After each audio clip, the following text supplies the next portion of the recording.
called the last season our last dance. We knew from the beginning of the season it was the last dance.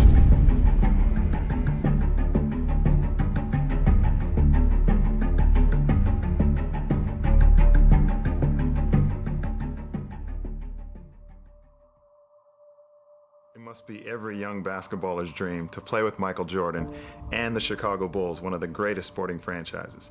Yeah, I fell on my feet. I still don't know what I did to deserve that. Thanks, Phil, for getting me there. They just needed a big body, and they liked the way I passed the ball and saw the floor. And if I think back about my NBA career, Bulls practices were probably in some ways the highlight. A good practice, shower up, go get on the private jet, have a drink, land into town, stay the night, go to a nice restaurant, go up the next day and kick ass, you know, and then fly out again. I mean, that was, to me, that was the NBA, that was the highlight of my career, and it doesn't get any better than that. What were they like on rookies that came in to try and make the team?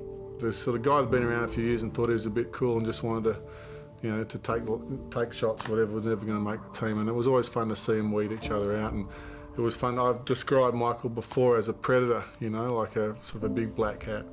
And my image is, and I've said this before, so this isn't original footage, but my image of Michael, I remember watching him pacing in front of the bench of a team. I can't remember who we were playing. It might have been the Clippers or someone that. And we'd had a couple of wins, easy wins, and Michael was bored, and he'd gotten 2 or 3 guys into foul trouble, basically.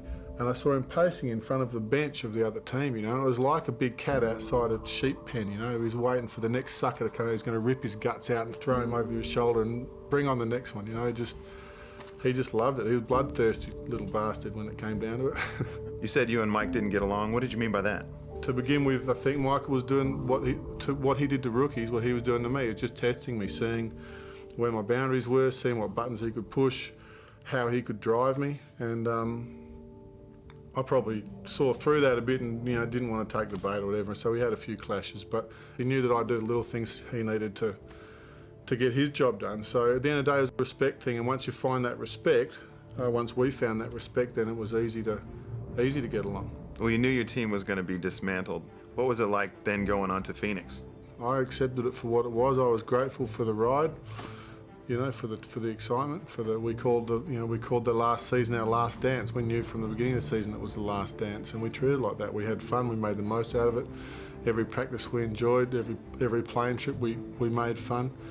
And then I moved on and went to Phoenix, and I treated it as a different challenge. And you know, at that stage my body was starting to break down in Phoenix, and my challenges were staying healthy.